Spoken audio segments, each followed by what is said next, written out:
There is one big mistake I see real estate agents of all levels make. And in this episode on my 10-part series on how to increase your real estate agent business, I'm gonna give you the key to using segmentation, targeting, and positioning to avoid that mistake. Let's go.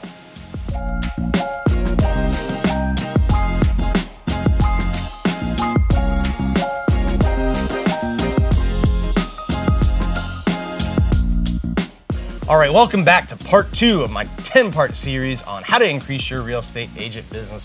Today, I'm talking about a technique called STP, which stands for segmentation, targeting, and positioning. This is one of the reasons that I had so much success in my first year in real estate, where I sold over 22 million in volume. I wrote about that in my best-selling book, The Hyperlocal, Hyperfast Real Estate Agent. I avoided one of the mistakes that most real estate agents make, especially new ones, and that is having too wide of a focus.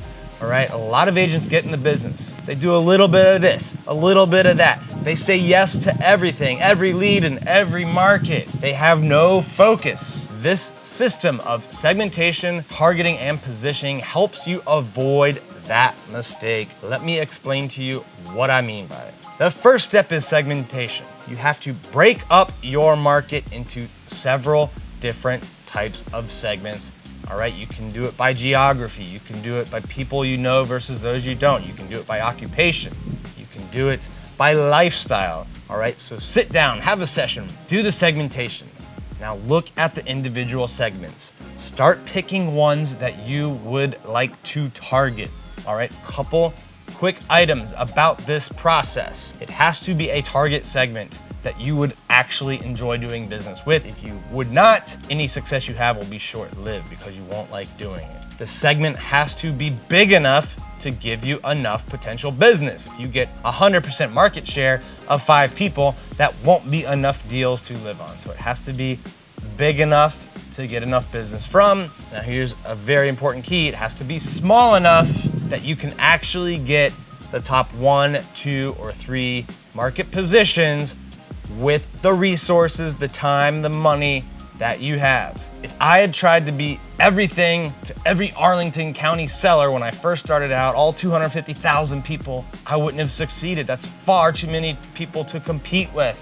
I didn't have the resources, I didn't have the money. I started with a target segment of about 200 people in my condo building, and it worked. I got half the market share. That ended up being 12 million of sales in that building and 10 million in nearby sales. All right, so it has to be small enough that you actually have the resources, the capability to get market share. If you're a new agent starting out, this probably means a couple hundred people at best, but certainly no more than 2,000 or 3,000.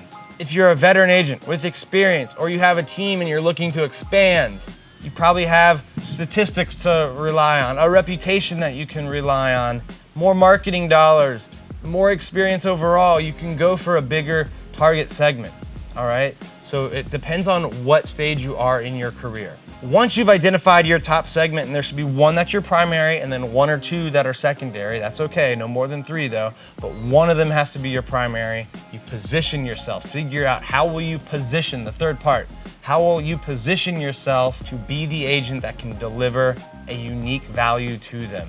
What problem do they have that you can solve, right? Can you save them time, money, and stress when buying a home, and how will you do that? Now that you've done that, you're ready to focus on them. You're ready to develop a marketing message, a prospecting message, and it has to be consistent throughout every stage of your marketing and sales process. But it's key that you start with segmentation, targeting, and positioning so you avoid the trap of having too wide of a focus. Stick around, hit the subscribe button so you don't miss part 3 on this 10-part series on how to grow your real estate agent business.